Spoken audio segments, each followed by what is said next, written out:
Vice President Kashim Shettima advocates more funding for resilience in disaster management.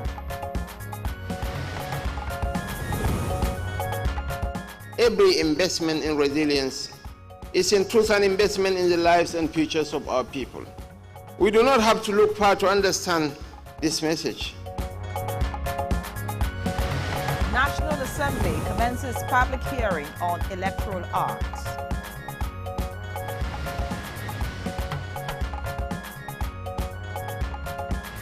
The law we make today must correct the weakness of yesterday and prepare the ground for the victories of tomorrow.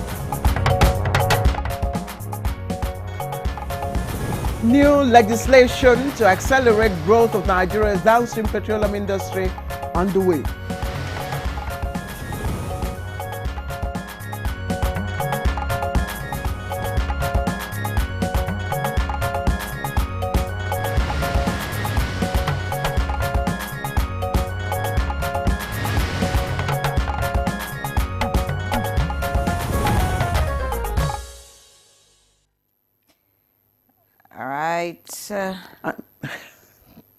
Sorry. Well, this is Good Morning Nigeria. Today we shall be examining preventing lead poisoning. So, lead poisoning occurs when lead builds up in the body, often months or years, and can cause serious health problems. And of course, children are especially vulnerable to lead poisoning, which can severely affect mental and physical development. Yes, of course. Lead poisoning, not talked about much. That's why you need to stay put for this conversation. Now, the primary prevention of lead poisoning is the removal of lead hazards from the environment. So in addition to keeping surfaces clean, prevention also involves ensuring healthy diet rich in iron, calcium, and vitamin C.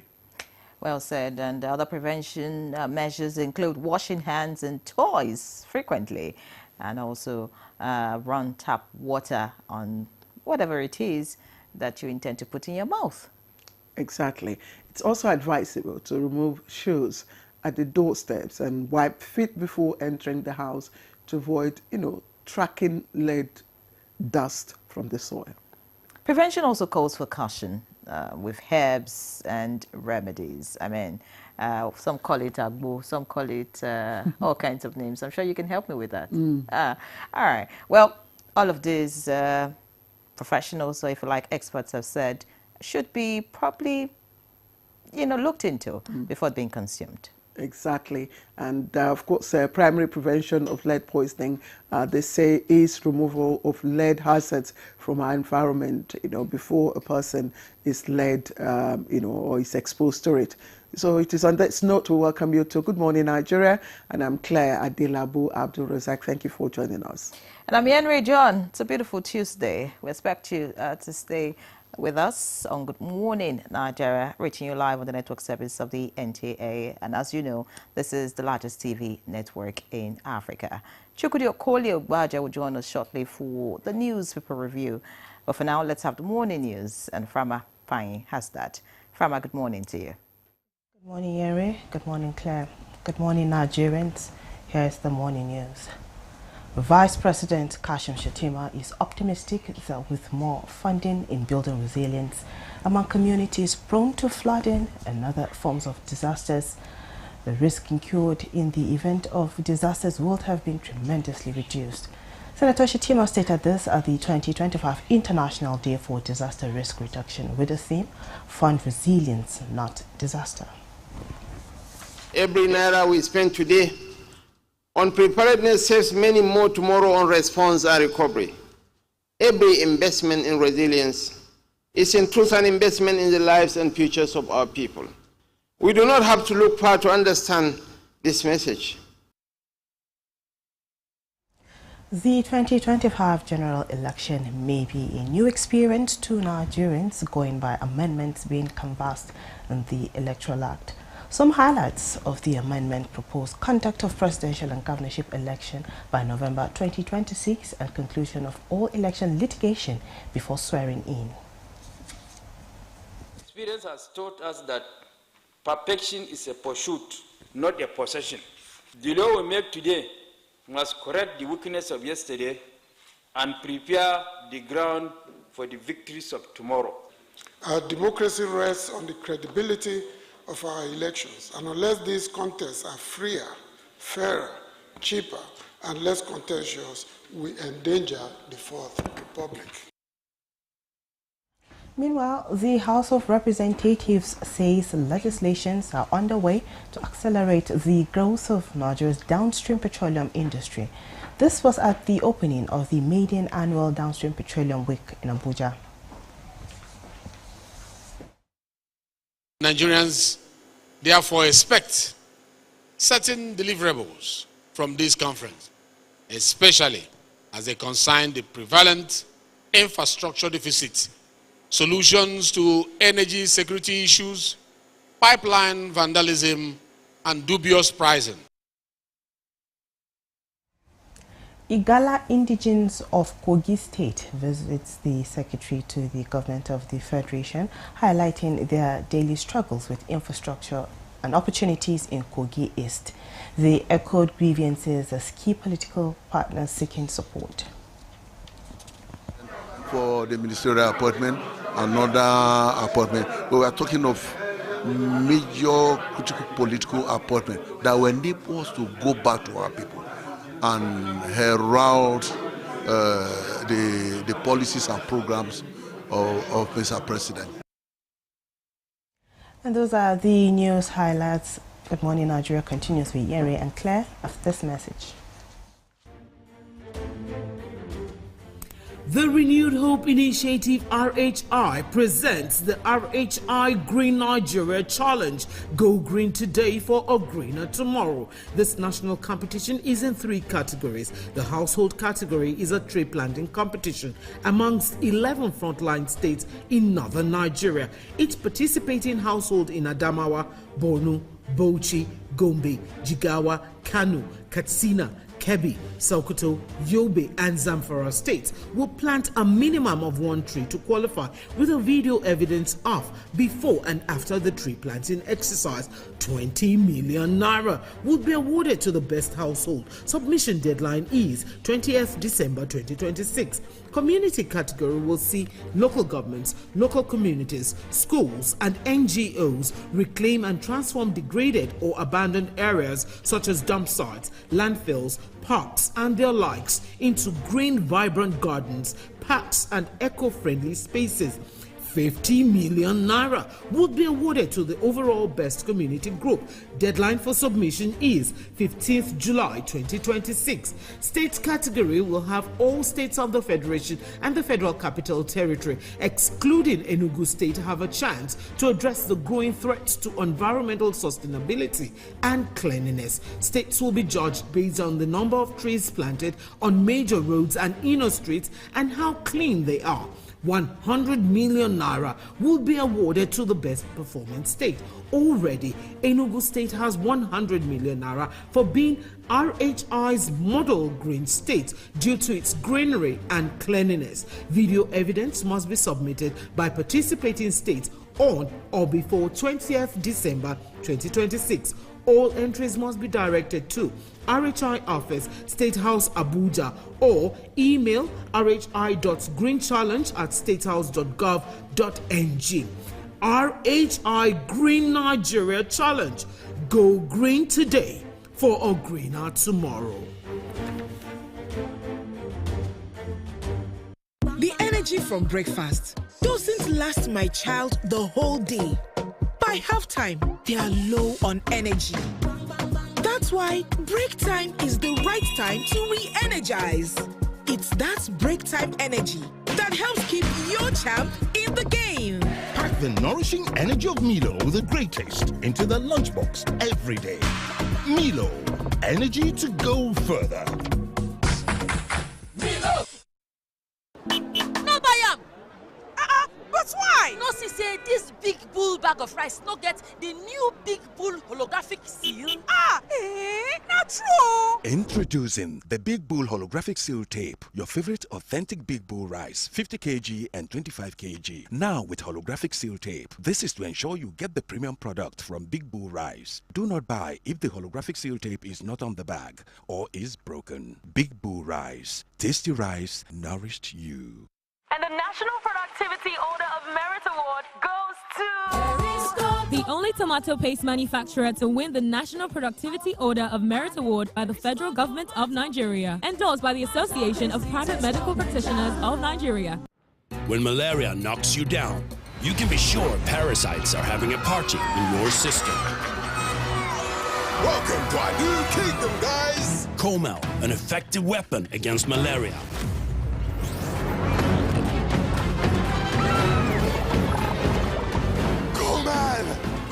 Attacking the parasite army directly to give you express relief and get you back on your feet effectively. Comel on. Malaria gone. Good, tasty food is worth living for. Worried about your oil every time you enjoy your favorite meal? Introducing Smart Balance. Smart Balance rice bran oil is rich in gamma-oryzanol. Several studies suggest that gamma-oryzanol may contribute to the reduction of bad cholesterol. Golden Terra Smart Balance oil. Good food, no worries. Milo 3-in-1 Milky and Creamy is truly milky and contains calcium. So, no need to add milk for that rich, creamy cup, which helps to nourish your kids. In today's fast-paced world, staying ahead demands peak performance from our bodies. Like never before, our bodies need an optimum supply of essential nutrients, and Supermalt supports our daily nutritional needs. Supermalt has 20 essential vitamins, minerals, and natural extracts for overall health and wellness. One Supermalt a day gives you energy and vitality, improves your mental performance, and supports your immunity. Progress no dey happen just like that. It dey come from support when you need am. Mommy, I got the school fees. You too much. Na money point oh. Money point, thank you. Customer, na transfer abi? Confirm. Bro, na transfer. Na money point oga. Oh, na confirm. Progress na peace of mind when you know say payment go land as Sure Banker.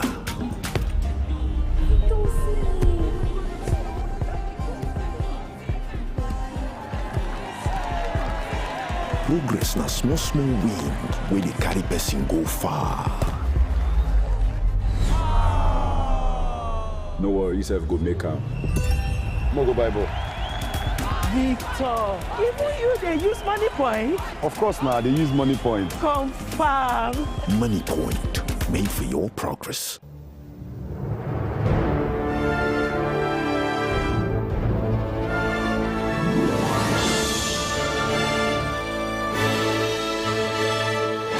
TerraCube is available in beef, chicken, jollof, and crayfish flavors in 50 cubes Saver Pack and 100 cubes Super Saver Pack. TerraCube, unwrap joy, unleash taste.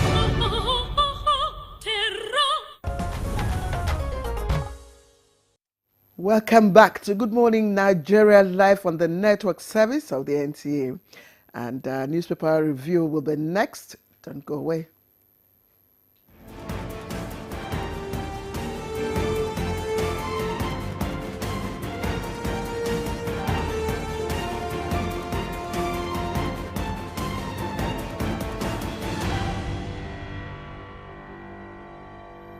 And oh yes, we have Chukwudi Okoli Ogbaja with us again this morning. Good to see you, Chukwudi. Same here. How are you doing? Very well. Good morning. Claire? Yes. Morning. Good morning. You called my name much better today. Claire? Yes. Claire? Yes. You have to separate it clarity from... in you have to separate it from Claire. That is C-L-E-A-R. Yours is Claire. Okay. Enough of the English class. Maybe we should get into the papers now. I'll begin with the blueprint. Is that fine? We're in the business of It's broadcasting okay, in Claire. English. Right. She needs to know that our business I here is in agree. English. I agree, but The I mean, but spoken that's word. that's not a job this The morning. ultimate is clarity. Precisely. Everybody So, must understand you. Yeri, please go ahead. I refuse to be bullied this morning No, by no, the no, two no. elders No, no, on no. set. No, no, So no, no, let's no, no, no. look at what the blueprint has here. The lead story is on 2027, and it says National Assembly proposes November 2026 for presidential governorship posts. 6. Conclusion of litigations before inauguration. Stakeholders demand electronic voting results transmission. All right, Chikade, you want to speak on that? That happens to be the lead story. November 2026 for presidential and governorship polls. Is that too early? Or we should stick with the February, March, as it used to be?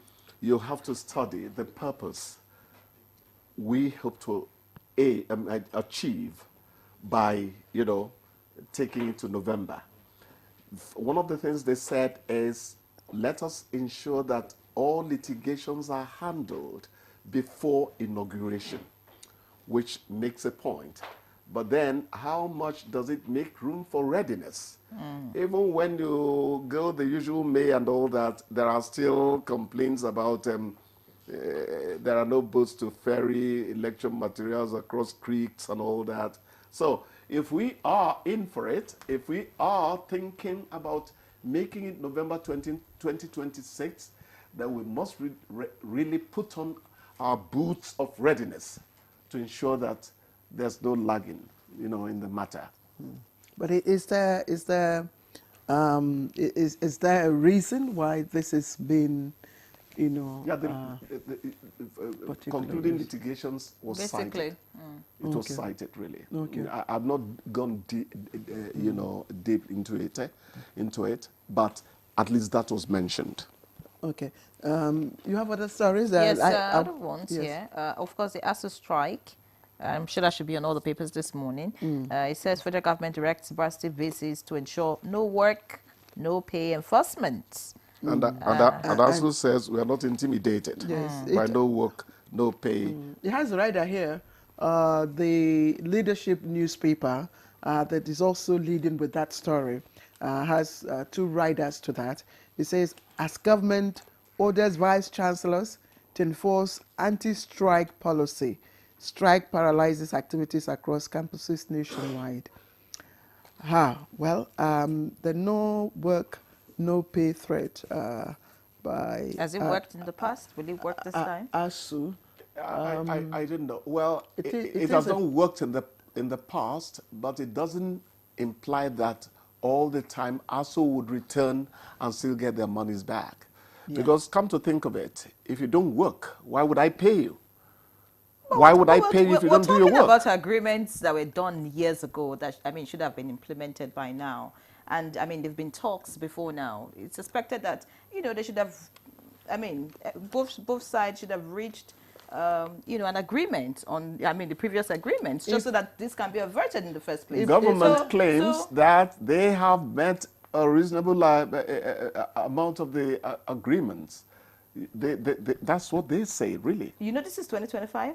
And what year were these agreements made? There are Shouldn't it be 100% by now? There are three major... Are you getting 100% of money you need to live? Three major demands by ASU. Yes. One is to enforce the 2009 agreement. That has lingered. 2009 is the genie in the bottle. Yes, it has lingered. Yes. Every ASU strike, comes with every ASU strike. The other two, one are the lecturers. They mentioned particular, universities, institutions where some lecturers are still being allegedly, victimized, probably because of strike and all that. But what I like to say is, fine, the no work, no pay is a policy. It can be activated, by government when it deems, that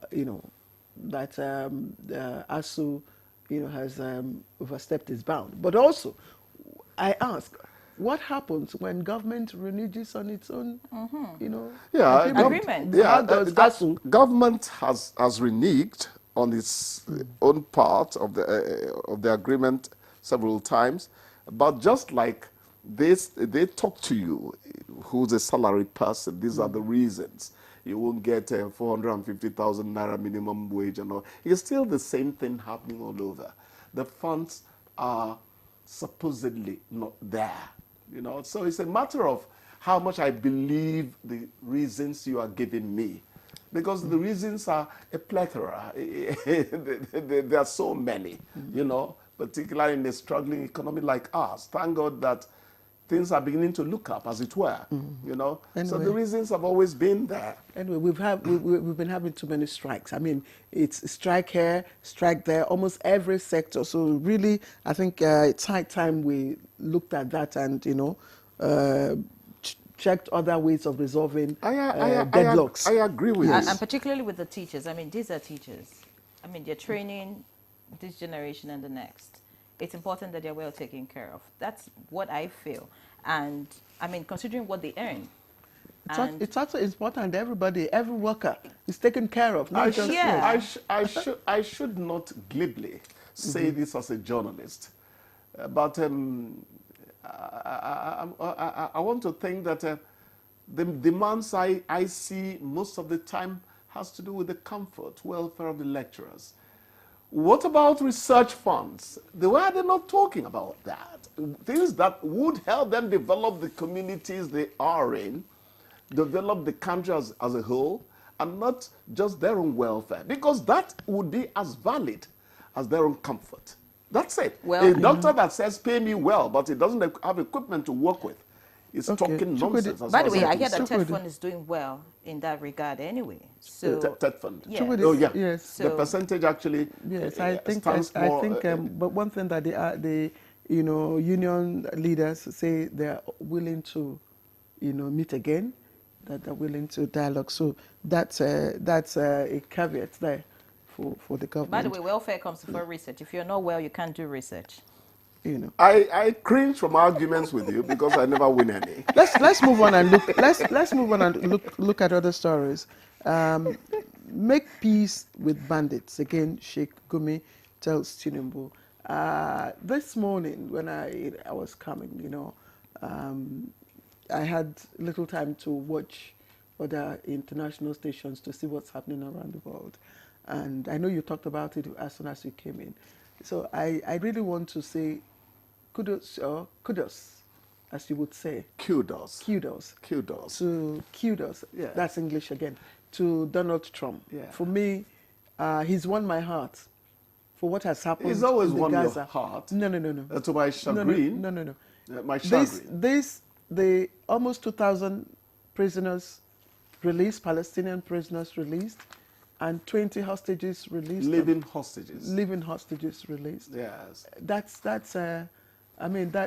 remarkable. Hoping that the second round of peace talks ongoing now, you know, in Egypt, you know, would also materialize. I don't like pretending even on the air. I'm not one of Trump's fans, but whether you like it or not, this is a major achievement. Trust him. Some chest beating happened, you know. Yeah. But World War III has been practically averted. You know, he has a way of calling attention You know what I would also appeal to President Trump. From me, you have the Nobel Peace Prize, but please look also to Sudan. Yeah. Look also to other, you know, countries, not just countries that you have, you know, trade relations or historical relations.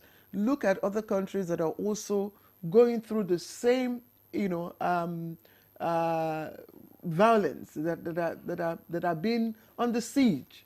Sudan, for instance, I mean, you know, is it they now have two Sudan? Yeah. No. Let's be fair to him. He started off with Armenia, Azerbaijan. He also did the warring factions of Congo, whatever. You know, Rwanda has a hand in it. He says he has settled that as well and was working on Ukraine as well. You know, But I don't know how much I'll support you giving him the Nobel. I said from me. You are constituting your own committee for Alfred Nobel. It's okay, it's understandable. No, that's you why like I said in quote, yes. for what he's done, for at least the seeming peace, between Palestine and Israel. Yes. That is and something. Also, I listed the other ones. You don't have to be his fan to say the truth. Yes. Journalism does not permit you to lie against even your enemy. Thank you. You're practicing it well. You have, Yenri? Because there's one I have here. All right. Away from the Trump story, but I quickly want to read the comment of Trump, and I hope that, would respond to, your cry for other wars to end. He says, this is not only the end of war, this is the end of an age of terror and death.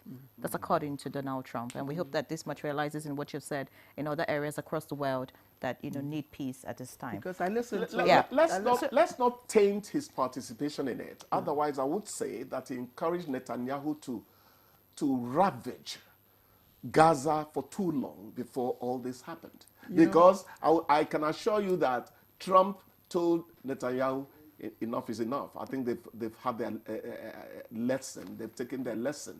It's now time to make peace. I heard Netanyahu, say that Trump is the best U.S. president that Israel has ever had in history at the White House. If you want to get things from Trump, start praising him. Same with every politician, by the way. Away from Trump, looking at other stories right here, this interests me, and I'm sure it would interest Chukudi. FG orders nationwide clamp down on cooking gas marketers as prices soar. So that's the story that's on the papers today. Yesterday, we were saying it doesn't seem like it's an official, elevation of prices. If the FG says now there should be a clamp down on them, that confirms my conjecture yesterday. It was unnatural, the way the spike just happened. Then later we heard Jumai said, I bought 19.5 1.5 weeks ago. They are telling me now that they're selling 16.5 where I live and all that. That shows you that somebody has taken advantage of a situation, as we are well known for. But what kilogram are you talking about? 12.5 kg. Oh, okay. Yes. We have taken advantage, as we are known to always do.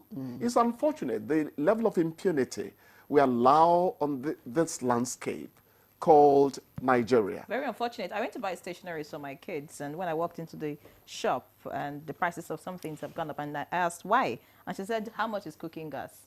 And I was wondering, what's the relationship between cooking gas? No, they're telling you, if they raise theirs, how would we be able to buy those items if we do not raise ours? Just two brief stories before we round off. This one is Mariam Sanders' presidential pardon, grave injustice, says slain husband's family. I don't know if you had, I wasn't on set yesterday. I don't know if you spoke to the presidential pardon and the names on the list. It's causing a lot of commotion. Please, I'm saying this with all compassion for humanity. There are certain decisions in the world that are made at your expense. They are called political decisions sometimes. Government can only tell you, we are sorry, this had to happen. The Germans had to release somebody who shot somebody in public, a Russian, to be able to secure some kind of, they felt bad about it, but the US wanted them to please do it. They went ahead and released that person, even though everybody saw him kill that person. It falls under... So these things happen. Yeah, it doesn't quite... I'm not directly treated what you asked me to do, but I had to go to a higher place. Yes, right, they're asking us to round up, but not before we talk about the World Cup qualifier, Nigeria, Benin, in a make or break clash today. The permutations are too much for me. Yes, and you see, nobody is going to pull me into a fight I don't want to be part of. Anytime I mention Super Eagles, not to put me for trouble nationally. But at least my lips are sealed. I don't know whether I'll watch. Right. We wish them luck, but I mean, the stakes, I don't know if I don't want to say anything negative. We have 14 points. South Africa has 15. What do you call them? The people at the top there, they have I think Benin. Benin. No, is it Benin? Yes. If South Africa loses, you see, all those competitions have started again.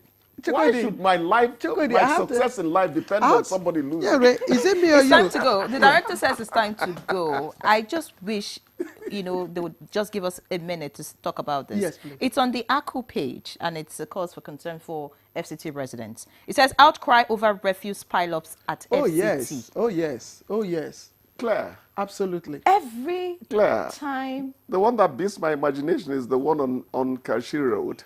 From Karishi. We made the road beautiful. Karishi, Before we made the road beautiful, there was no heap of refuse. Chukwudi, we have to let you go. I'm now sorry. we are done in. Chukwudi, we have to let you We go. hope the FCT does something about that, honestly. It's causing yeah, a sign of please. serious damage. All right, it's time to go. I apologize to the producer and the director, of course. Chukwudi, thank you so much. Hope to see you tomorrow. Thank you. Stay with us. We'll take a break. When we come back, we'll talk about lead poisoning. Have you heard that before? Stay put.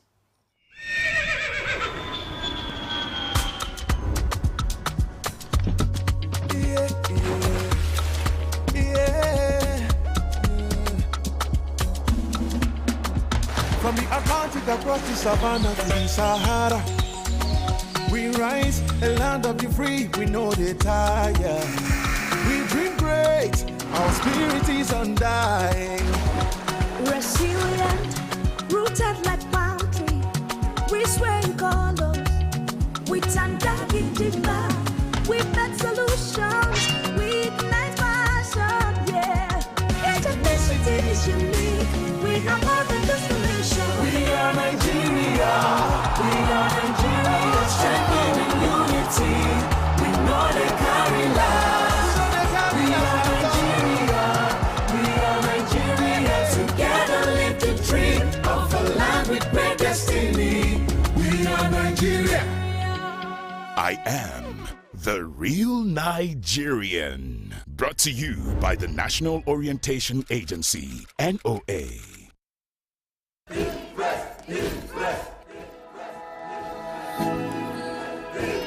Guys, food is ready.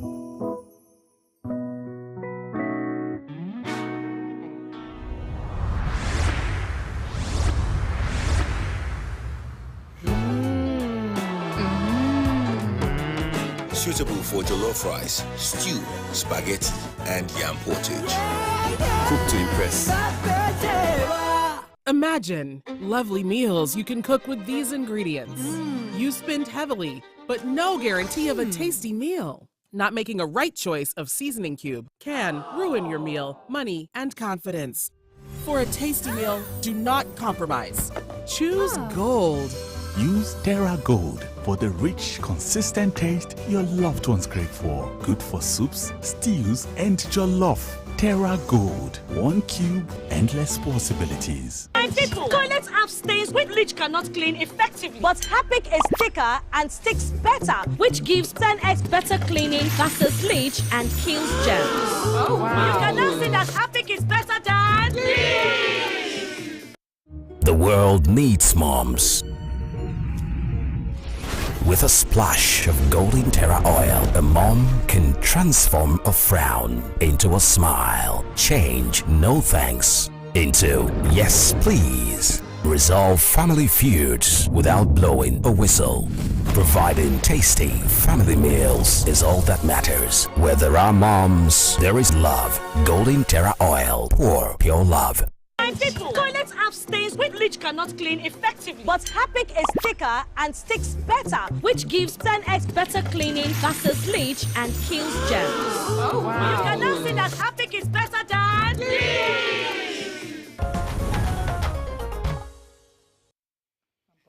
All right, let's get into the business of this morning, and we're looking at lead poisoning.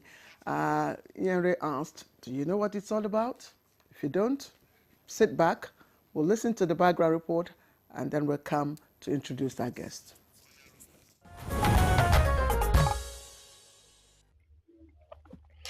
Nigeria had experienced lead poisoning in Zamfara state in 2010. The presumptive source of the outbreak was said to be associated with semi-industrial scale gold ore processing that occurred in the affected areas. These had led to the death of at least 163 people between March and June 2010, including 111 children. In an effort to halt the epidemic, the Nigerian government commenced the clampdown on illegal mining and started carrying out a clean-up of the area. This actually reduced the number of cases since April, when illegal mining in the area was halted, and some of the residents were evacuated, especially with the education on health and the dangers of lead mining, which is also being given to local people. Preventing lead poisoning in Nigeria is believed to involve a multifaceted approach that includes government action, community-level education, and individual preventive measures. The government is strengthening regulations and creating working groups, as well as providing resources for soil remediation and public awareness campaigns.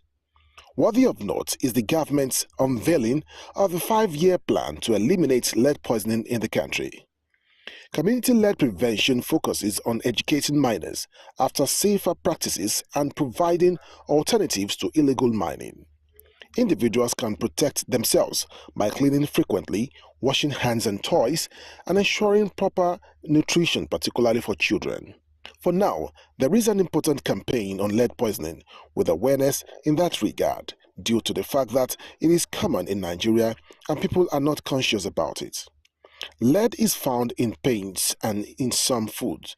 It can cause cancer and affect pregnant women and unborn children. Now, what more should be done to ensure absolute eradication in the country? Our guests will be answering this question shortly.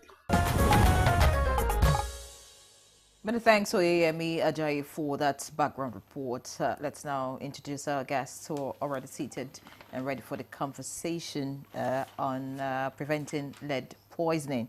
Let me introduce Professor Gbenga Okunlola, the President, Geological Society of Africa, the immediate past head of Department of Geology at the University of Ibadan, and former President, Nigerian Mining and Geosciences Society, and consultant to the Ministry of Solid Minerals Development. Many thanks for joining us, Prof. Thank you. Yeah. All right. Also here is Dr. Chimere May Ohadinwa, environmental toxicologist and public health expert, team lead, CSECO Foundation for Sustainable Health and Environment. Many thanks for joining us, Doctor. Thank you. Good morning, Nigeria.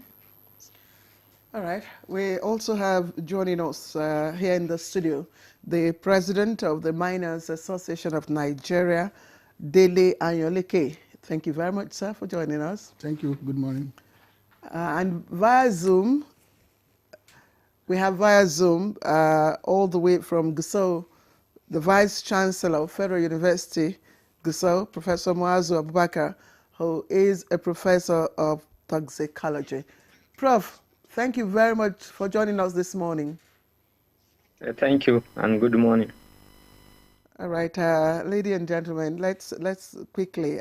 Usually, I like to start from, my colleague asked the question. Do you know what lead poisoning is all about? And sometimes when we talk about lead, when we mention lead, your mind quickly races to pencil and things like that. Not something that could cause harm. So I'd like to start with Dr. Chimere. Can you quickly, clarify what lead is and how exposure, can be, yes. So lead is a chemical, is a part of heavy metal, and it's toxic.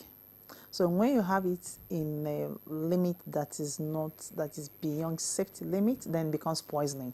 But because lead is one of the toxic chemicals, heavy metals that you find, even the small quantity can cause harm. So when you have it beyond the safety limit, that becomes lead poisoning. So it's a heavy metal that is toxic, hazardous to health. That is why you're raising the awareness. And it's important to know that from 19th to 25th. When you say heavy metal, don't jump. When you say heavy metal, let's know. Is it like the word, I mentioned pencil. Yes. We have batteries. Can you just give us, examples of where you can find it? Okay. So that's what I was trying to explain now. So so if you understand chemistry, it's part of the ones that are on the table that you have to look at, right? And so for us to have from 19th to 25th is lead Poisoning Prevention Week. So it's so important that there's a whole week discussing lead poisoning. And so you can find lead poisoning, like you said, in pencils, sometimes even in some food that we overlook. Yes, we find it in food, even contaminated sites. You see places that you're mining and the place is already polluted and people are planting there. It's growing and you're eating it, right? There is this edible clay chalk. So I'm sorry, you say contaminated site. Yes.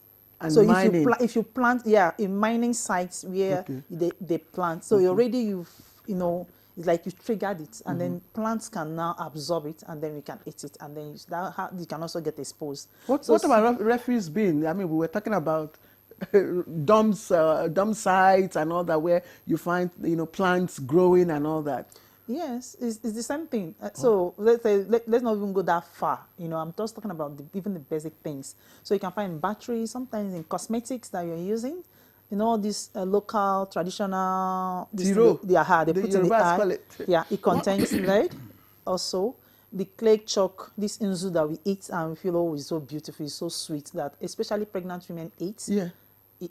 A good number of them contain, remember, it's from the soil, it's clay that is being molded, they call it edible. So some of them, if you don't know the sources, it can contain lead. And it has a lot of impact because it can pass, when you inject it, it can pass through the placenta and affect the fetus, unborn child. So that's why you're having a whole 1 week discussing lead. And it's not only in paint, it's also in fuel.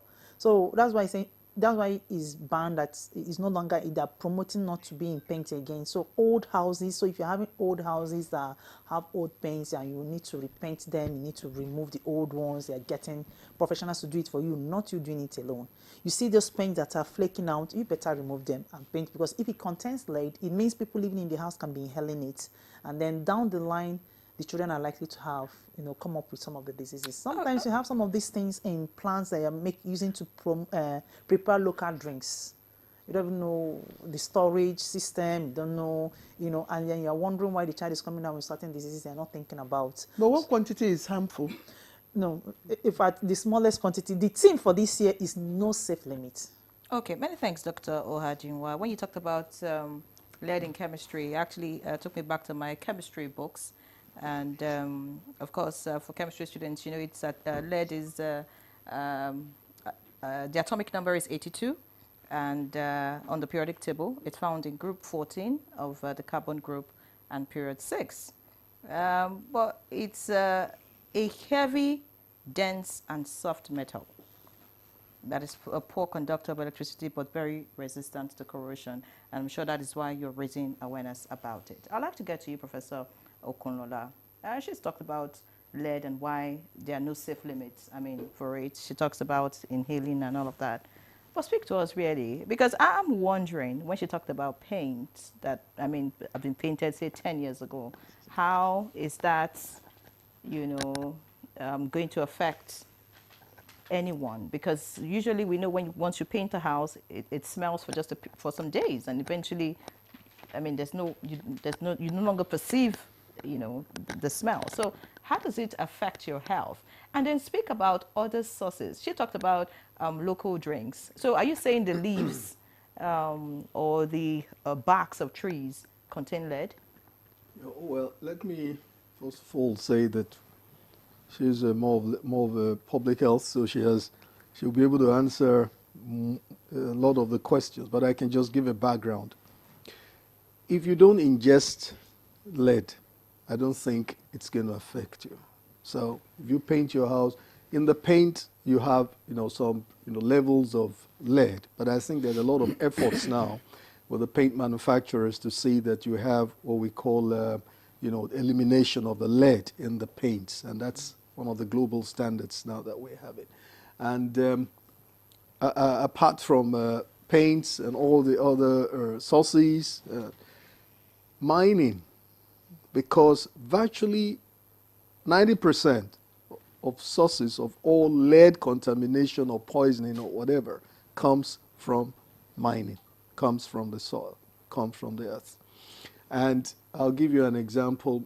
Every metal that you see, every element that you see on the periodic table has a natural source, except those ones that are manufactured or produced in the laboratory. what are the other sources of lead? If you have it in plants, that means the plants must have ingested or taken up, rather, let me use the correct word, taking up the lead from the soil. How did the soil come to be? So rocks, every rock that you see today and every soil that you see today was produced or weathered, broken down from a rock. So if that rock has lead, the soil will also have a higher percentage of the lead.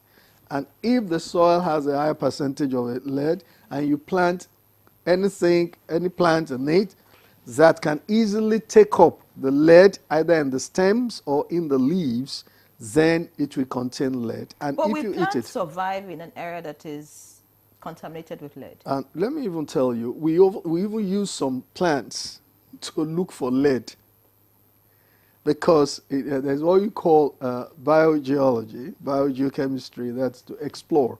So there are some specific plants, like some plants, when we see them in the field, we know, oh, this one may have copper because they take up more than the others, or lead and all that from all the other sources. But again, lead is so scary, but again, lead is useful.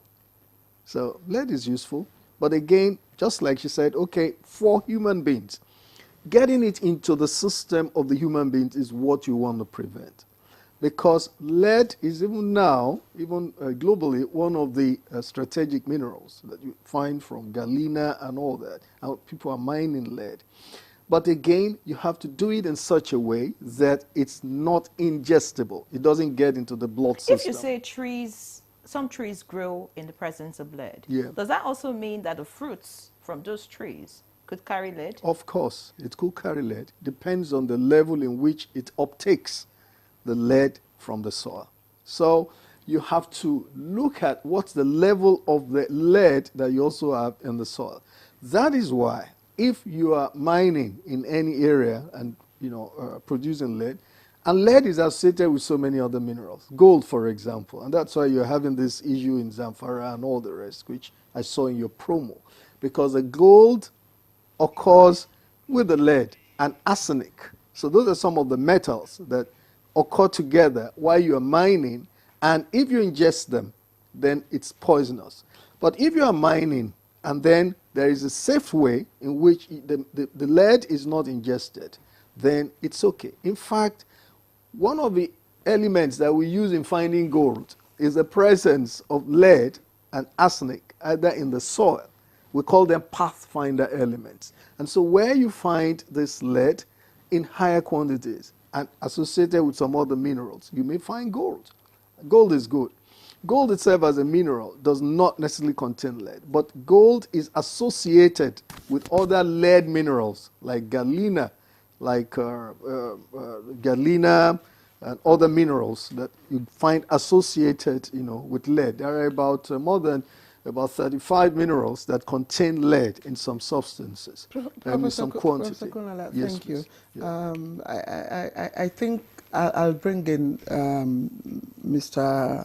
Ayoleke into the conversation. Well, they say lead poisoning is probably a mining area problem.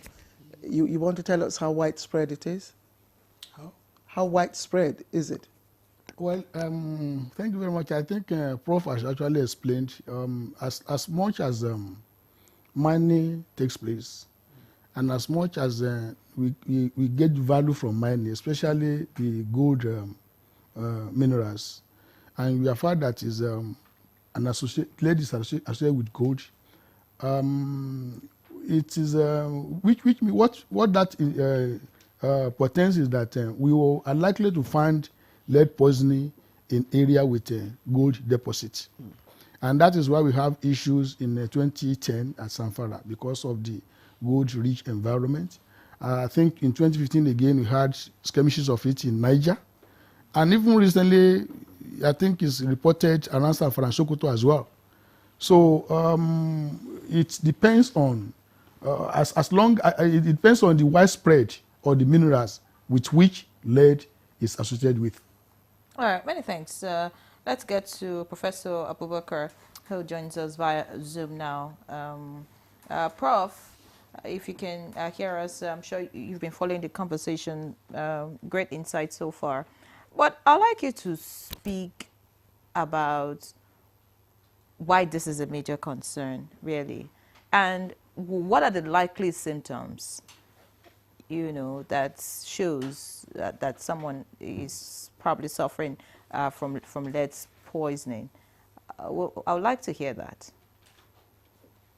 Okay, thank you very much. The reason why lead issue is an issue of concern is that it affects, it's a societal devastating environmental disease of young children.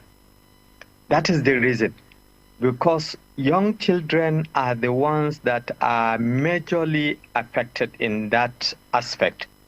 It does not say that others are not being affected, but they are affected, but the young children are the ones that are vulnerable. Or let me say, the young children and the elderly are the vulnerable. So that's why it's a major concern.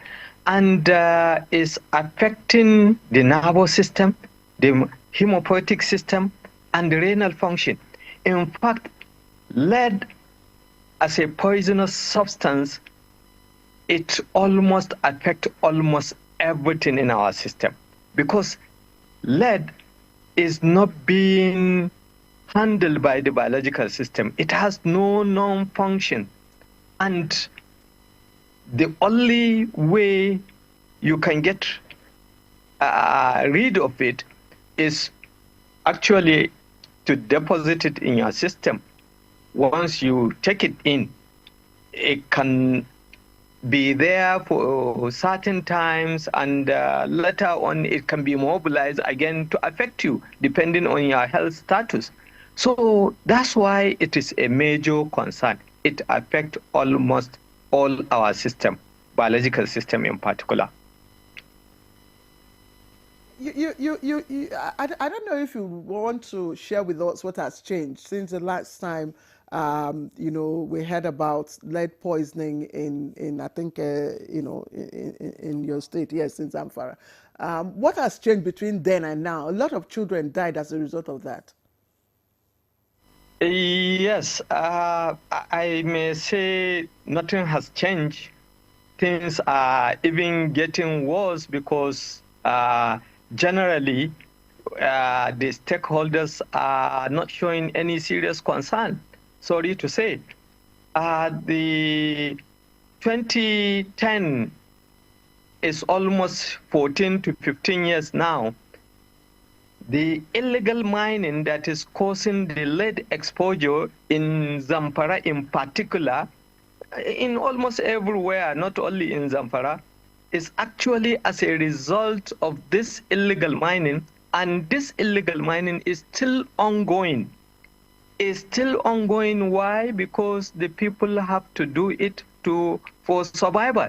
They are doing it to survive, so it cannot be stopped. Look at their water, their food material, their animals, almost everything. So nothing has changed. We have not done anything to improve the system. Maybe what I would say that has improved maybe is the health facilities, because in those days, even to carry out lead analysis is a major problem. But now you can just run into a hospital in Zamfara, you want your blood lead level be assessed, and maybe it can be assessed. So maybe that's, and also the doctors now, they are getting more and more exposed to it, so they know a better way to handle it. Maybe that's the only thing that I would say that has improved. But in terms of exposure and what is bringing lead exposure, nothing has changed. It's already in the rising, it's increasing, and the stakeholders are not doing much on it. You said children are mostly affected. Can you tell us why why it's like that? Because, I mean, the children are not the ones mining. So speak to us about why the children are most affected. And let us know, I asked earlier about what the symptoms are really. And then from what you're saying, does it mean that it is treatable? If you have lead poisoning, you can be treated and cured of it? Okay. Children are mostly affected because their system is still at developmental stages. So they are the ones that are affected. Their enzyme system are not well developed. Their system is not developed to cater for exposure of agents that are really likely to harm the system. And that's why they are majorly exposed. Now, I said children and the elderly. The elderly also, because their system is already on the aging process and their enzyme system is also going down. Now, the effect, as you said, as I said, there are many: neurological, cognitive deficit, behavioral problem, developmental delay, encephalopathy, and in adults you will see peripheral nephropathy, you will see mood disorder, you will see microcytic hypochromic anemia, and many others. In renal, you are likely to see chronic nephritis, hypertension, constipation, abdominal pain. It affects even the reproductive system. So many things are affected when you are talking about lead, because, as I said, it has no non-biological function. So once there is a toxic substance in the system, and the system will try to see if there is a way to handle it. But unfortunately, in the process, it keeps on harming the system. It keeps on harming the system. So once the health status of individual is compromised, then lead will be mobilized, because it's being stored in the bones, it's being stored in the biological system. So the moment the immune system are low, then you are likely to see that effect coming back. It will be mobilized. It can be stored for almost 10 to 30 years in the biological system. Then once it is compromised, then this thing can be something that is likely to affect the whole biological system. The first thing that is being affected is actually the hemopoietic system, i.e. the blood system. So the blood system will be affected. That's why you will see the blood lead level, in fact, is a good marker. That's what is being measured generally.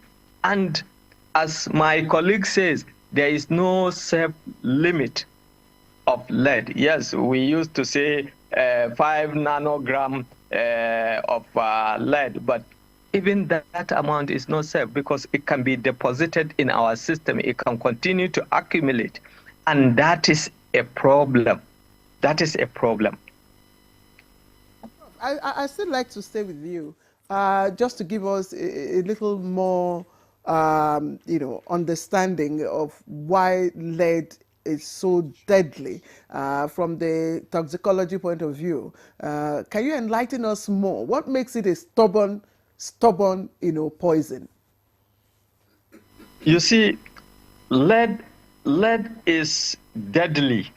Why? Because you are talking about maybe a pinch of salt. We are talking in milligram. We are talking in nanogram.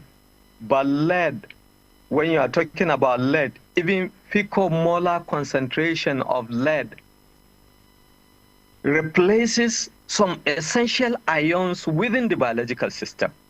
For example, it replaces calcium. Calcium ion is important in our system, and because of that, so many enzyme systems will be affected. And this enzyme, for example, a protein kinase C, an enzyme, very important in our biological system, will be affected. And once it affected, is now going to affect so many systems. It will affect the interleukins, it will affect the other system. In fact, it will affect even the movement of calcium and other ions. For example, magnesium ion will also be affected. Now, imagine magnesium ion being replaced by lead.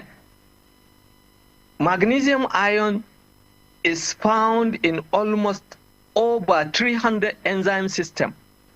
Now, once lead can replace calcium or replace magnesium ion, then the enzymes will not be working. And the biological system, all the system, as I said, there is no part that is not being affected. That's why I mentioned that nearly almost all our system is being affected. It disrupts almost everything, right from the renal system, gastrointestinal, reproductive system, the skeletal system. Even when you do X-ray, you will see it. You will see that it's being affected. So the disruption of lead is so much so that we tend to ignore it. But it's something that the stakeholders can now come and put a safety instrument that can actually take care of the system. Because it's a holistic approach when everyone now places his hand and we now come to deal with the issue. Because you are saying, we are saying children. Children now, what of in 30 years now to come? They are already adult. What happens to them? The lead is still in them. Now remember, in 2010 effect is because the lead was measured when we are expecting about 60 nanogram, 60 microgram, then you are seeing almost 400 in children. And as we said earlier, there is no safe limit. So that's why it is devastated and it affects almost all the system of our biological system. For your input, would get back to you, and of course I would like to ask what the medical procedure called chelation, flushing out lead, if chelation, okay, oh well, thank you, chelation, if that is a remedy to some of this. But lead is not totally evil. I mean, lead is used for batteries, used for radiation shielding, ammunition, sodas, alloys, and of course cable sheathing. So many uses. So it means that if mined properly, of course, we could get the benefits and not harm ourselves. So that leads me to the president of the miners, Mr. Ayoleke. He already pointed out that, I mean, mining, that's like the main issue in all of this. Illegal mining, leading to exposures and water bodies being contaminated and children being affected. Speak to us, BLA. You are aware of this issue, and I'm aware that you're having your mining week, going on at the moment. What is the association doing about this? Well, thank you very much. Association is, we are a body of operators. And all this issue lies within the regulatory agencies. What we do on our own is to collaborate with them to ensure that there are safer mining practices. How do we ensure this? Number one is that we are collaborating with government to ensure that illegality in mining is, if it cannot be totally eradicated, it must be reduced to BRS minimum. Because experience all over the world shows that you might not be able to eradicate totally illegality in mining. Especially when you are looking, because even this one we are talking about, we can take it down to the level of artisanal mining. Because you had Prof said it, that these people are doing this thing for survival. You cannot prevent artisanal mining. But what the government can do, there are so many things government can do. Take, for example, they can formalize all these artisanal miners into cooperatives, into economic units that will make them to be controllable. It will provide access for them to education and awareness, and at the same time lead to education about what they are doing. So government is, we know government is in the process of formalizing, but we will encourage the government, and that is what we are doing. In fact, in some of our conversations are speaking to all these issues of safer mining practices at the mining week. So we are collaborating with government, and at the same time, we are also encouraging government to make sure that all the regulatory agencies along the MDAs that has to do with issue of health and things like that, they have to collaborate. We have the Ministry of Mines and Steel Development, we have the Ministry of Environment, we have the Ministry of Health, even information, because when we are talking in terms of, we have to talk of awareness. Awareness will be created along all these lines. So we are collaborating with all these agencies to ensure that all these hazards in mining are prevented or reduced to the barest minimum. So are you saying at the moment the regulatory agencies are not doing anything? Because Professor just mentioned that, I mean, since the last disaster we had as regards lead poisoning, nothing has changed. That revelation is a very unfortunate, if that is what is happening. And but in all honesty, you say that is what is happening. Yes, no, but you are the president of the Miners Association. I'm not the regulator. No, but you ought to know. Yes, no, Minister of Health. Yes, Minister of Health, Minister of Soil Development. 5-year plan. You would respond when he's done. So, just a minute. So what I'm saying is that we know from our own that government is doing a lot, but the issue is that this illegal mining is still going on. You heard Prof said it. As long as this legal mining are still going, as long as all this artisanal mining are still let loose, they are not controlled, you can't prevent this. But that is not the duty of the association. We can only correct and advise the government. Whenever they call us on all this, take for example, our coordination now, we are collaborating with a lot of government agencies going about, doing one thing or the other in mining. This is our limit. We can't control, or we are not the one regulating. Yes, I mean, quite understood. Yeah. I mean, you have regulators. You know, the concern that we see most times is us leaving everything to government and to regulators. Yeah. Your association, I mean, you are direct stakeholders in all of this. Yes. But is there any? Hold on, Mr. Yaneke, hold on. We just would like to know what efforts your association, has been able to make, to address, to some extent, the situation. Because Prof said, between 2010 and now, stakeholders are maybe they're just watching, making their money silently while people are dying. We on our own case, what we can do is to create awareness, sensitize our members. But one thing I also want to know is that we are not ocean of illegal miners. All our members are legitimate license owners. But at the same time, in all the states, because we have structures. If you say legitimate license holders, I remember not quite long in the news, we saw the Ministry of Solid Minerals revoking licenses of some miners. Yeah. Are they part of your association, or are they the illegal miners? Some are. No, well, yeah, you see, this issue of legality in mining is a very big conversation. Are you getting me? Because you can own a license and still not be compliant, and still not be compliant with the laws. So if you are not compliant, the government will definitely do the needful. Are you getting me? So that is what is happening with this issue of revocation. But at the same time, what we are saying is on our own, in all the chapters of the Fed, in all the state of the Federation, we have chapters, and we organize sensitization programs for miners, irrespective of whether we are members or not. So we try to, because we are talking of lead poisoning, there are some other dangerous aspects in mining, which is not issue of lead poisoning. All this, anything that is not bringing safer mining practices can be hazardous.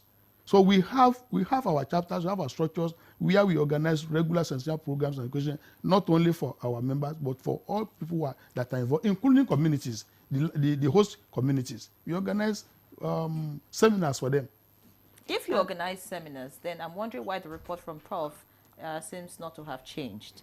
Because, I mean, your association was supposed to do something, at least in terms of this awareness you're talking about and sensitization, from 2010 till now. So there should have been a sharp decrease in some of the malpractices. You see, I want you to know that the enforcement comes into play. You can educate it just like advice. But when there are laws guiding all these things, the enforcement capacity of the government is very weak. And that is one of the things we are also telling the government, that they just need to improve their enforcement capacity, and even the regulations, the regulators. Take for example, in every state there is a federal mines office. How many people are there to carry out the enforcement and to regulate? Okay, so these are the issues. Yes, Government need to improve on the enforcement and regulatory capacity of the industry. Mr. Yenike, we've heard the issue that you've raised about the part government should play.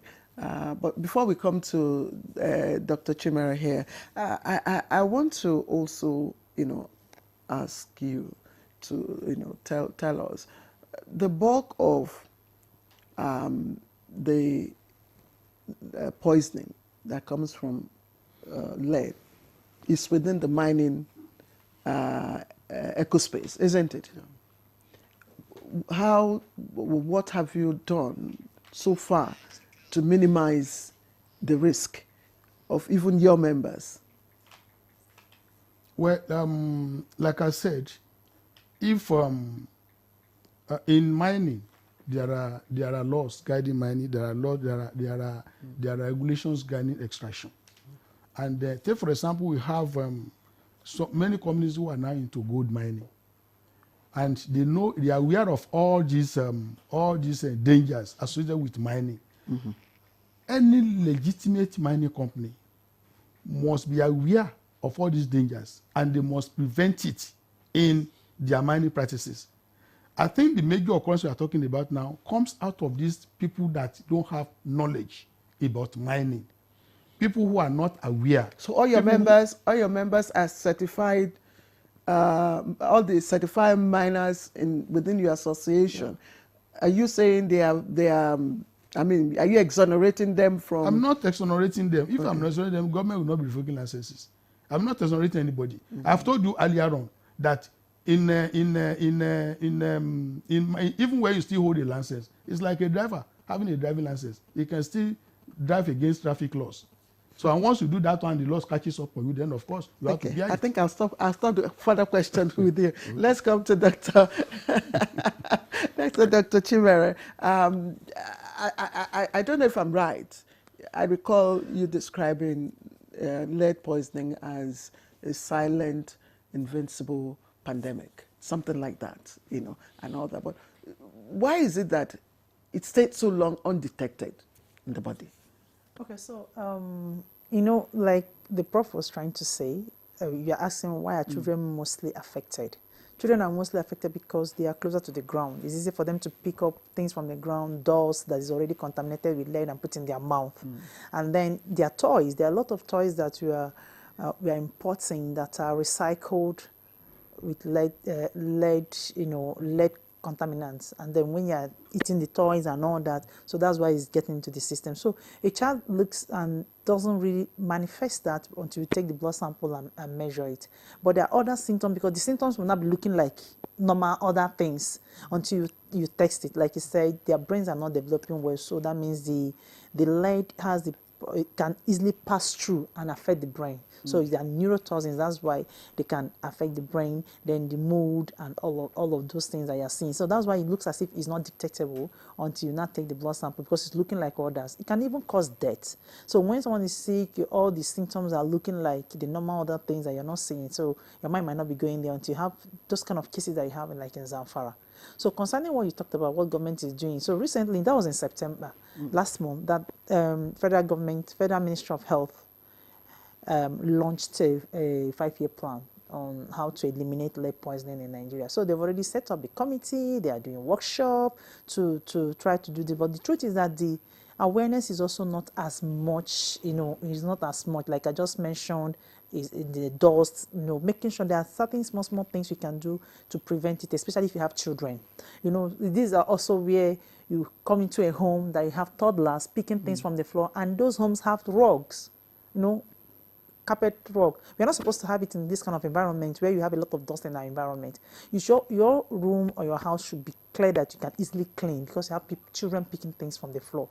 And then, so if you're having that, you'll have the opportunity to always clean your house. So if your paint is fading and flaking out, you're supposed to remove it and repaint it, making sure they wash their hands regularly before they eat their food. Your vegetables are properly washed, because a lot of this food we get on the streets. So the dust are settling on them, and just when you pick it, you just do put it in water like this and you're eating the cucumber straight without washing it properly. Remember, they are moving it all around and there's dust is settling on the food, is settling on the street food. So if you're eating street food, make sure you're getting from a good source that are being regulated. So apart from Ministry of Environment, Ministry of Health that is regulated, NESRA is there to regulate, but also even as a person, because some of these big people are the ones that are really being regulated. The small ones may not be properly regulated. So we just go, we buy our suya that is on the street, we buy our maize that is roasted on the street with all the dust that's still on it. You don't even know where this dust is coming from. So these are small things we can do to prevent it, to reduce it, because when it starts, your mind may not even go to lead poisoning. And until it becomes too much, because the symptoms are looking like other symptoms as well, just that it's more in children. That was why the Zamfara case was a lot.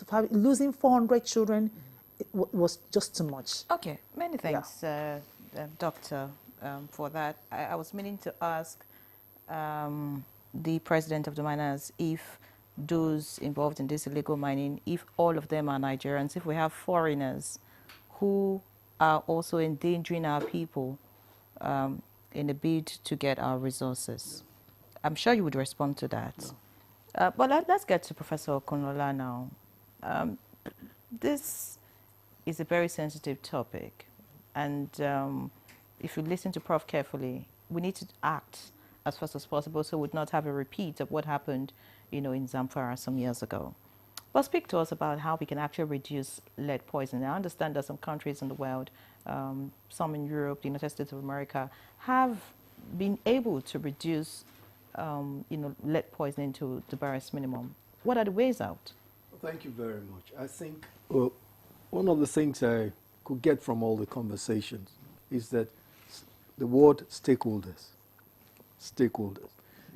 And I like what Claire said, that look, we always try to leave everything for government and all that. This is a stakeholder thing. Everybody should be involved. The Toxicological Association, the conference you said you have going to look at lead poisoning, the mining societies, Nigeria Mining and Geoscience Society, Miner Association of Nigeria, and even people do not know the public health people. Mining, yes, contributes, like I said, almost 60%. But let me tell you something. If you look at the traffic on the road and the amount of lead that is deposited on the roadside, researchers have shown that in big cities, on the roadside, if you take samples and you look at the level of lead on those soils, it's high. In fact, higher than normal. As a result of the vehicles? Yes, as a result of the vehicles. You have leaded fuels, you have unleaded. So the emissions from the vehicles itself and the soot, you see some of the soot from this on the soils themselves contain high level of lead. So people who roast corn on the roadside, people who trade even fruits on the roadside and they fall on the ground and we buy them. So these are different sources. Now, how do we all do this? Enlightenment comes in, just like some of the programs we're doing. Then every stakeholder, government, regulatory agencies, societies, and I think this is where some of our NGOs should begin to focus. We're focusing so much on politics and all that, and elections in Nigeria, but so many other important that we should have initiatives that are looking at this direction. Let's take the case of mining. I've always advocated over the years that what the mining sector needs for safety mining, it's not, yes, we need to enforce, but if you look at the history of enforcement of mining mining in Africa, yes, it's worked to some extent, but like he said, you don't really eliminate this illegality. I'm not saying illegality should continue. And when you are talking of illegality in mining, it has so many levels that it will take a big discussion to do this. But what I want to say is we must have extension work amongst these people.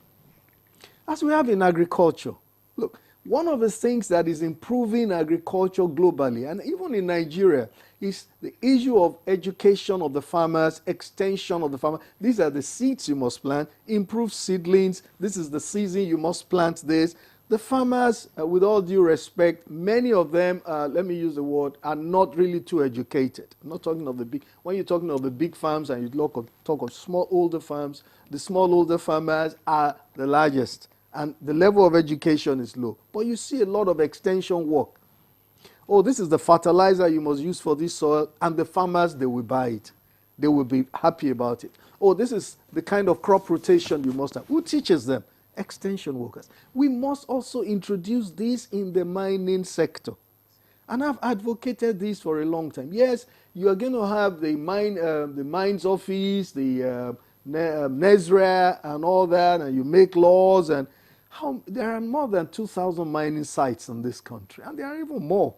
You can't reach everyone. Now, again, even those ones that are not illegal are mostly, 70% of mining in Nigeria is artisanal and small scale. You have only about 3 or 4 big mines in Nigeria, maybe about 2 or 3 that are controlled by private sector for gold and all that. And when you see that set up, oh, fantastic, everything about safety is done. But the rest of the 80% are at artisanal levels with no understanding of safe mining methods. Exactly. I was going to ask you. So yes, I was going to ask you. What about? I mean, we talk about the efforts of regulators. Yeah. We say artisanal mining is the scapegoat. Yeah. Who are the culprits? Yeah. EIA. Yeah. Let me see. Nigeria is still an evolving mining nation. And we don't need to deceive ourselves. That's the truth. And people say, oh, for how long? Oh, yes, we mined well before, in the 20s and the 30s and the 40s, on the plateau, in Enugu and all that, where we had the big mining company came in. There was a hiatus, 1975. We've not fully recovered from that. I don't want to go into that narrative. But the thing is, we're just evolving. And those who took over from the big people when the hiatus came in were these low-level artisanal, small-scale miners that are now being upscaled to the level of Miner Association of Nigeria. But again, it's an urgent problem. So what we need to do is to say, look, let's begin to teach these people.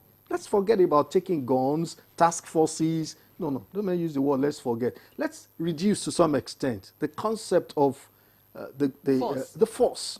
Let's look at education. Let's look at enlightenment. If you want to look at illegality, yes, cooperatives and all that, they've been doing that for a long time. But this is an urgent thing. How do we get people to mine safely? Let me tell you something. Some of us deal with these miners. We go. They don't also want to die. They don't always also want to do the things the wrong way. They want to make money. They want to see the best way to make money. They also want to see the best way in which their mining will be sustainable. So we need to go and teach them. And there are ways to do this. The government can facilitate, but again, others can come in. And I have a formula that I've always advocated. Look, there was this program we had in Nigeria. I don't know whether it's still functioning. We had to pay these young people 50 or something thousand. We have a lot of geoscientists, young people. In Nigeria, we have trained since 1960, more than 10, 20,000 and so. Some are doing well in the fields. Few are still. Let's gather some of these people, at least 500 or so. We're going to give you so amount every month. It's not a permanent employment.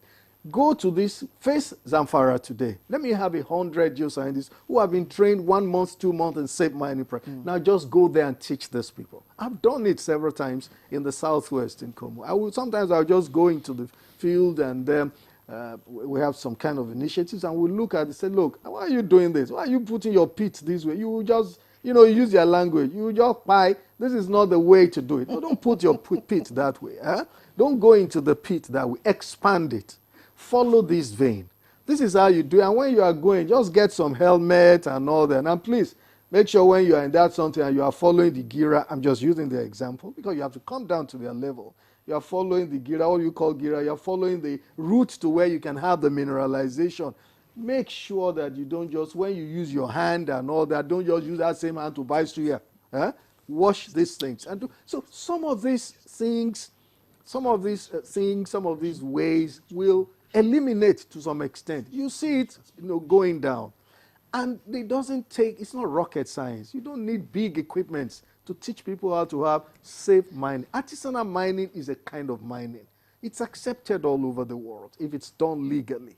Small-scale mining, there are scales of mining. There is artisanal, there is small-scale, there is a large-scale. And Prof, then you have the devastating one. I'm sorry. Prof, yes, before we bring in Mr. Anyolike, I know he has other schedules, yes. Right. But before that, I think it was last year Yeah. in River State. I mean, we heard all the shouts, touch the roof, the windows, Suits, there was yeah. this black Yeah, soot and all yeah, that. yeah. Does it have anything to do with what we're discussing? Sure, of course.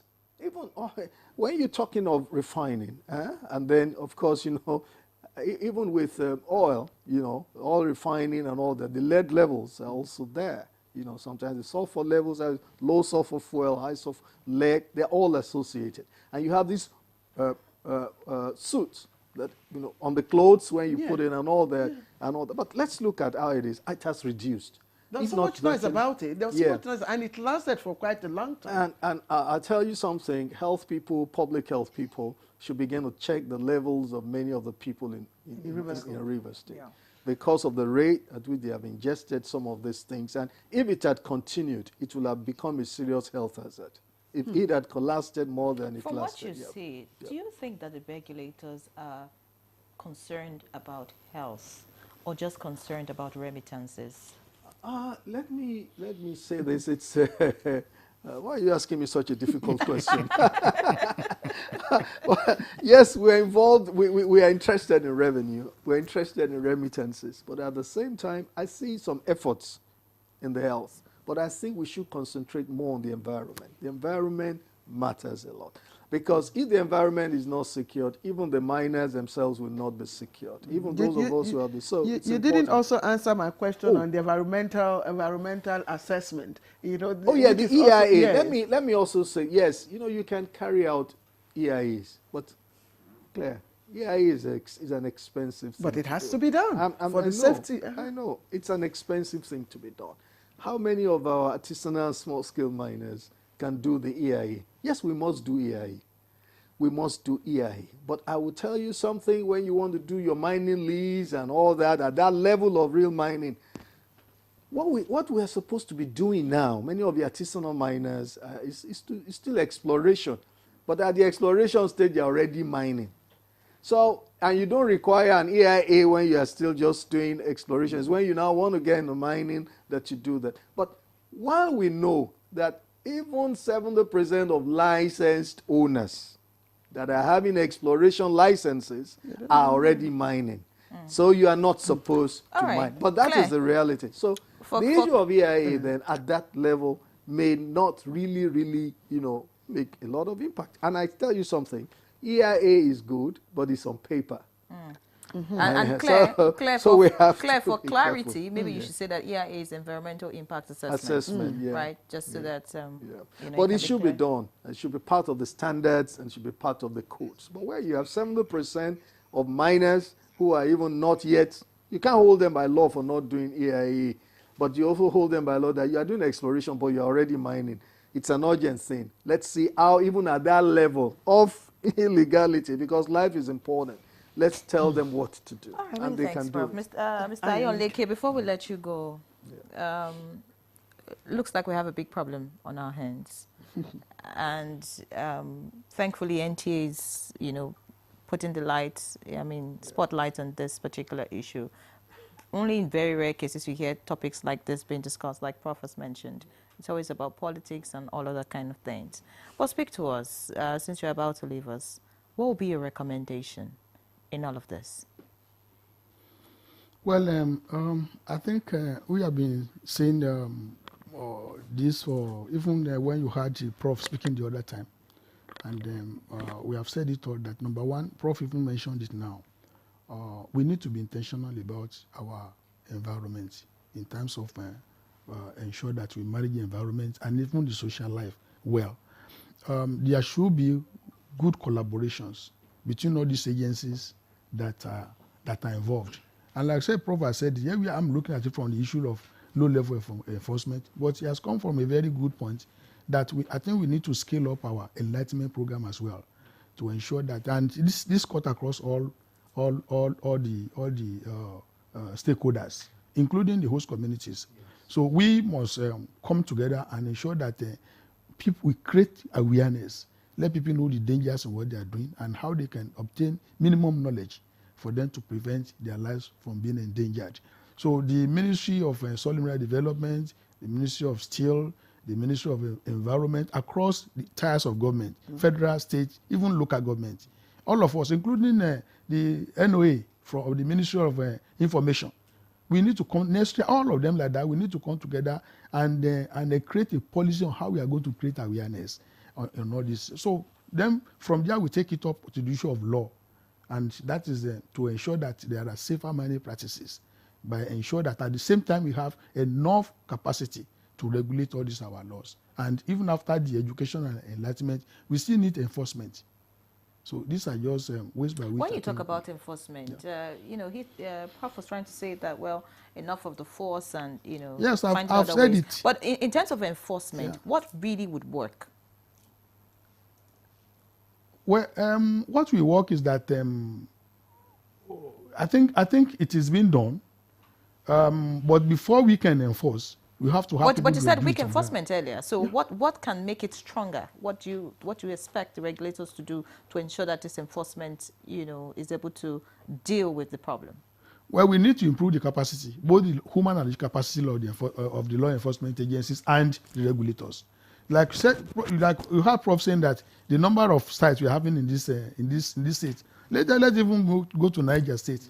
See how big Niger is. How many men and our federal mines offices? How many men and in other agencies that are critical, like the Ministry of Environment, the Ministry of Information? How many people are there to ensure that not even enforce, even to educate people?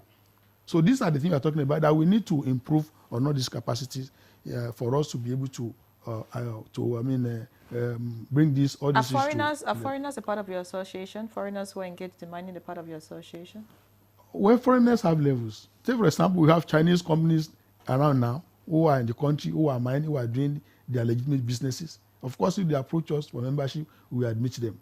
But all these artisanal miners, like I said, even the locals, the indigenous ones, they are not our members. Although we do a lot of enlightenment for them. And you know, our borders are very porous.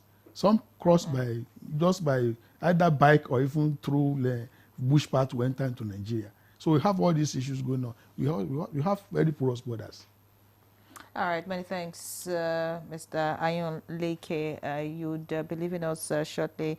Many thanks for your input, and we wish you the best in your mining week. I'm sure that's what you're going to attend to. Thank you. So we'll take a break, but just to let our viewers know that the numbers to send messages or SMS is on the screen.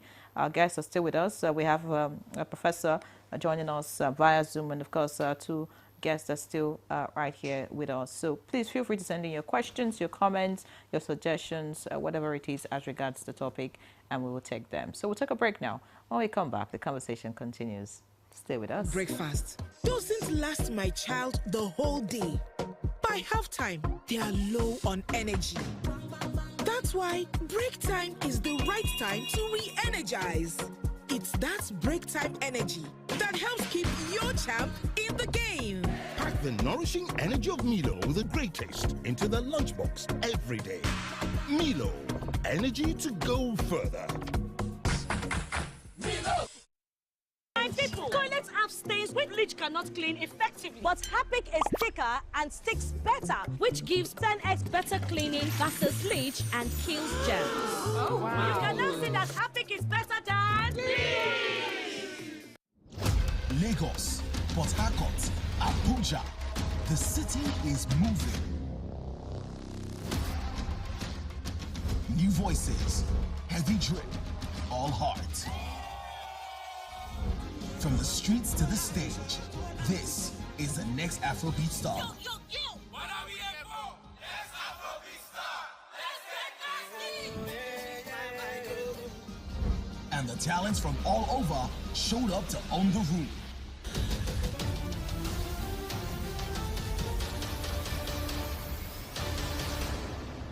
But they're not alone. Spiritual. Gospel.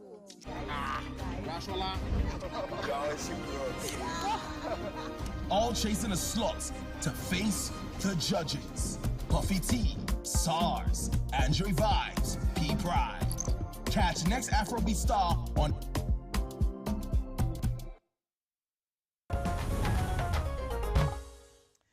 All right, welcome back to the program. Good morning, Nigeria. And just before we took a break, Ian Ray, of course, signed off Mr. Dele Anyoleke, the president of the Miners Association of Nigeria. But he's still here with us. Mr. Anyoleke, you're still going to stay with us, at least for us to have an idea of the Miners Week. So he's graciously giving us some more of his time. Thank you very much for that. But before we take the next set of questions, we have messages from you, and so we'll take them one by one. Yenre, please take the first one. All right. So this one is coming from Ahmed Babadikwa from Maiduguri, and it says environmental remediation is one of the most crucial steps to tackling lead poisoning. Cleaning up the contaminated soil and homes is essential to breaking the cycle of exposure and protecting future generations. Another one says, apart from consuming lead-contaminated water, can physical contact and inhaling of smoke from burning rubbish, that's refuse, lead to lead poisoning? That's coming from Bello Muhammad. Another one says, preventing lead poisoning is not just a health issue, it's about protecting Nigeria's future generations.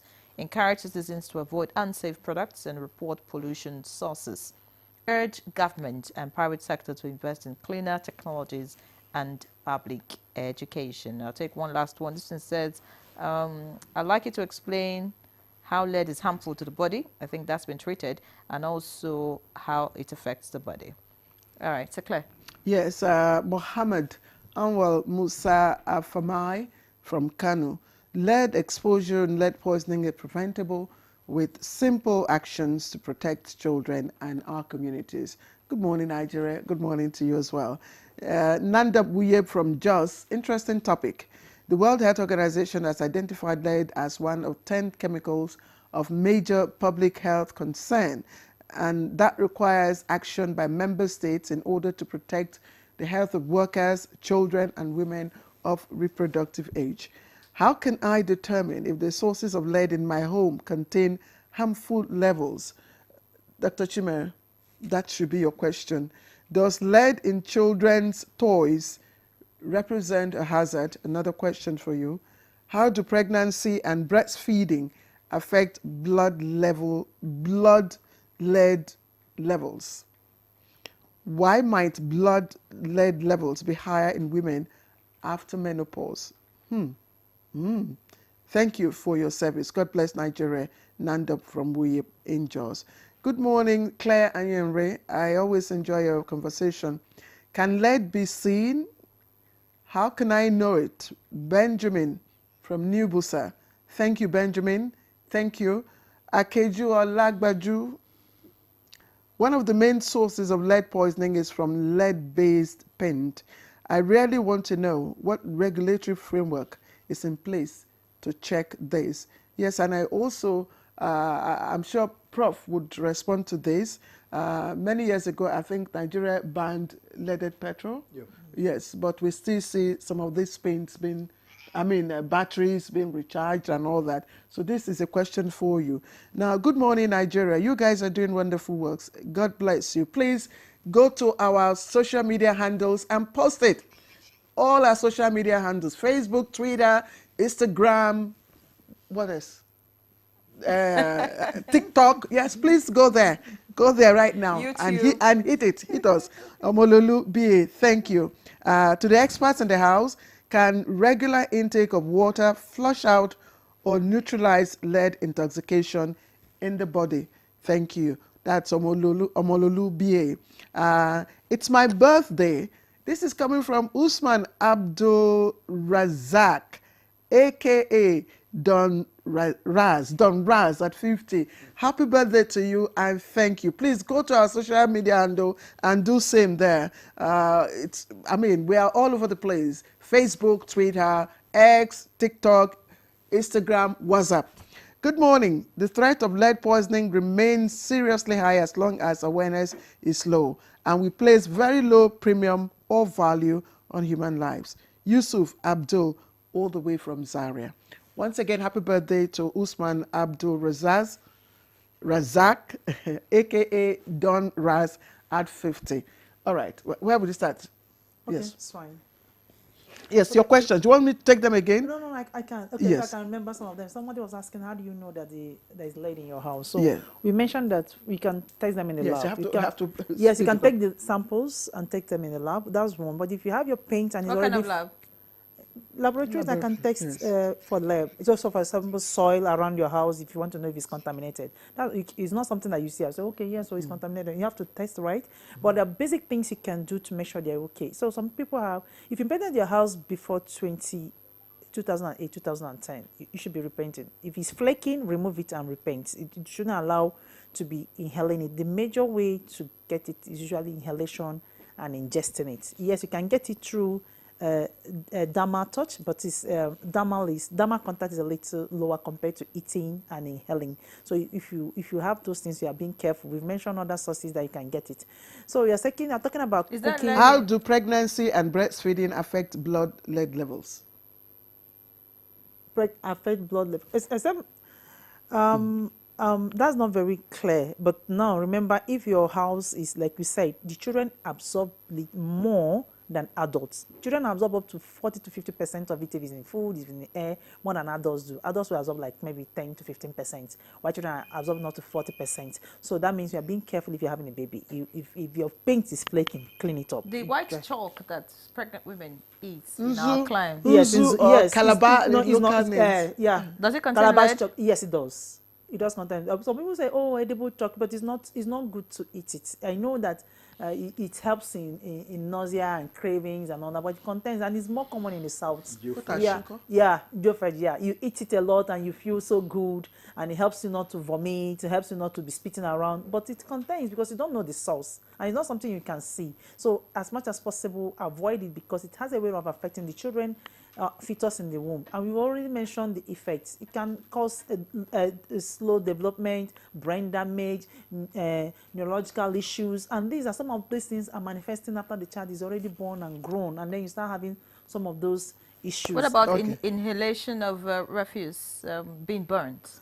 No, if there is no lead, then none. But if there is lead, then yes. Our solar batteries these days, do they contain lead? So yes, hold on, Henry. Yes. Before solar lead batteries, because that's where it's going to come in. Let's finish with Dr. Chimere. What is the nexus between lead poisoning and menopause? Nandom wants to know.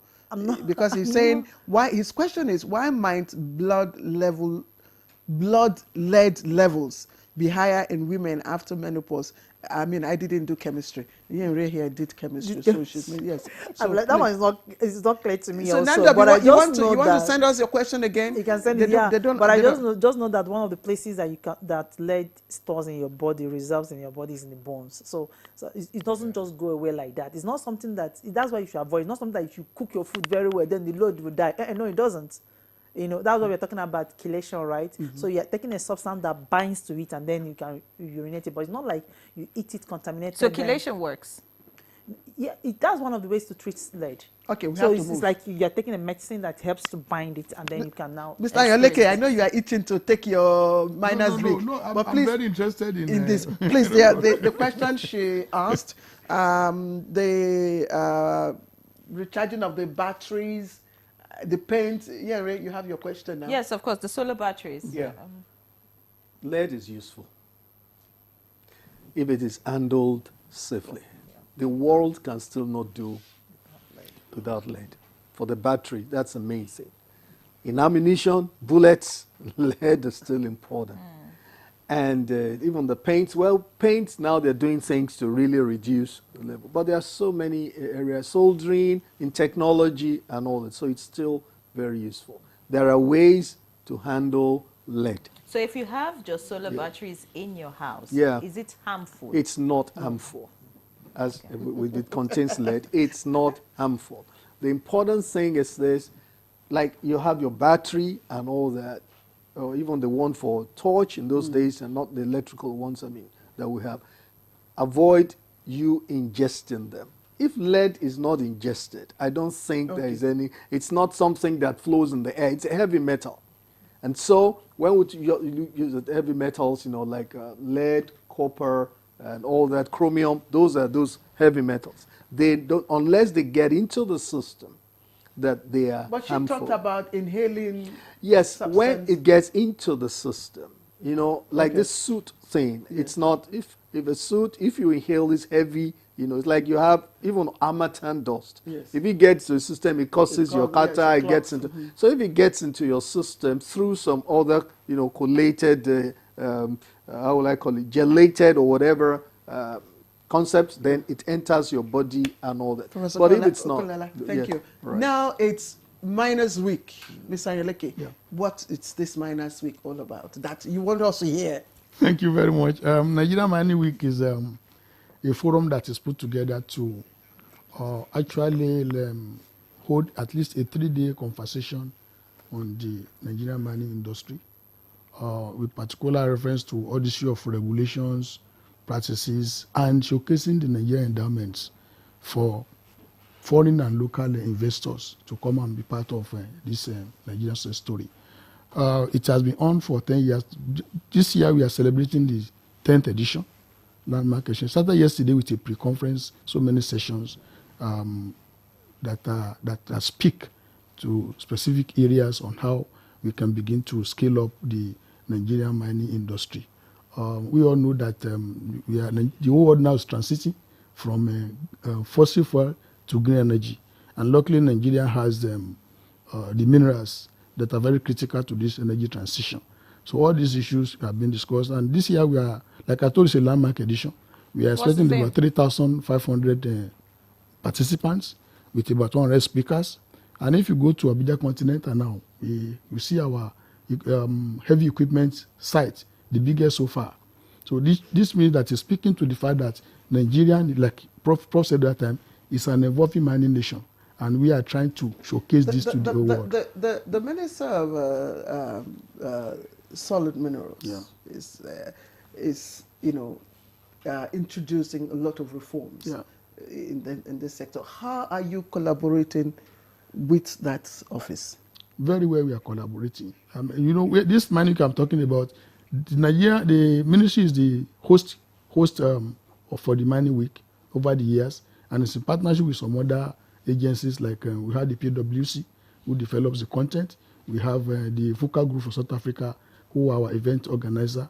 We have NAITI, we have Mining Review Africa. We are coming together and we are collaborating with the government to ensure that all these agendas are well implemented.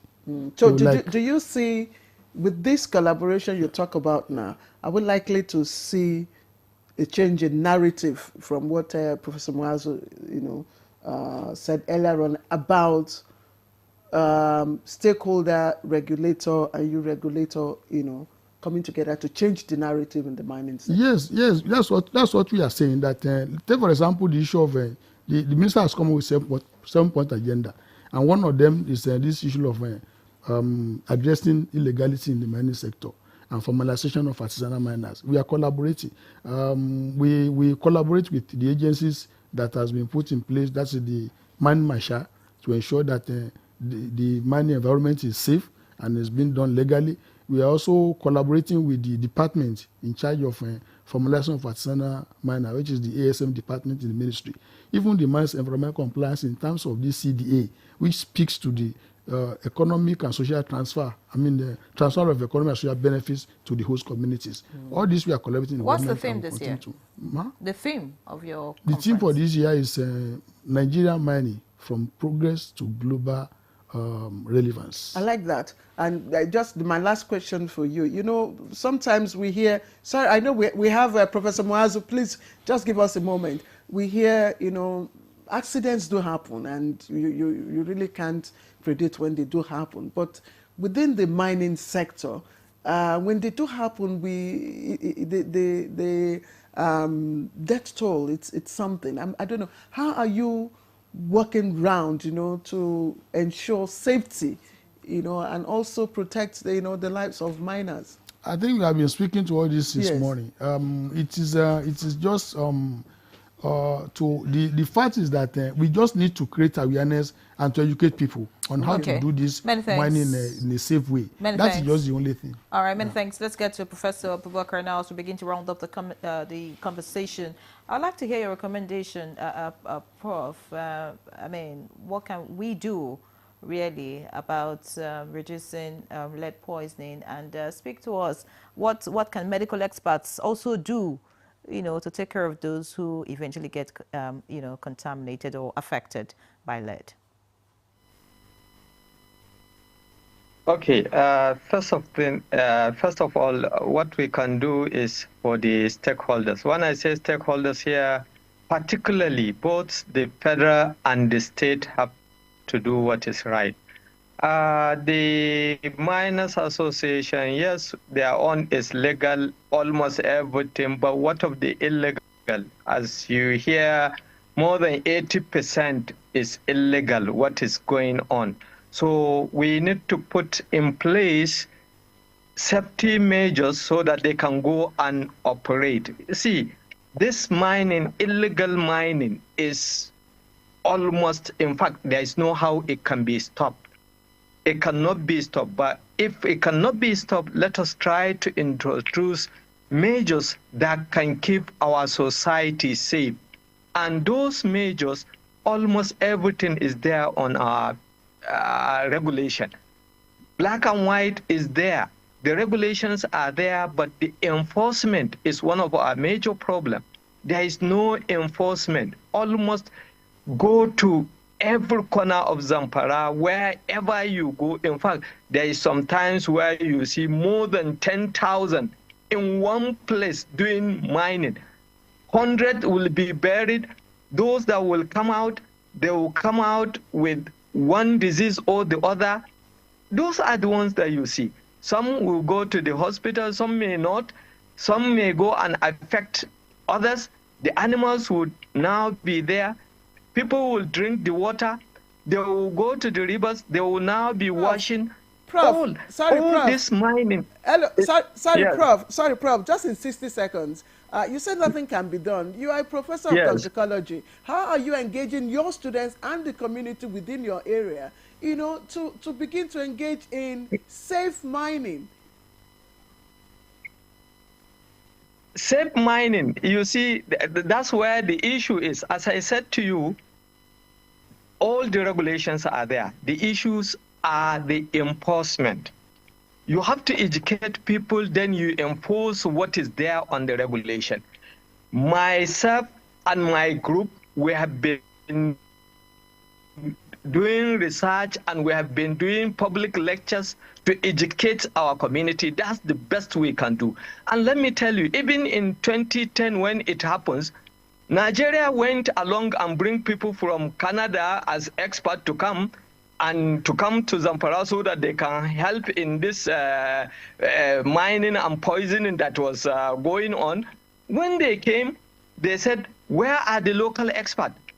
In fact, that was when I was contacted, not because they want to contact me.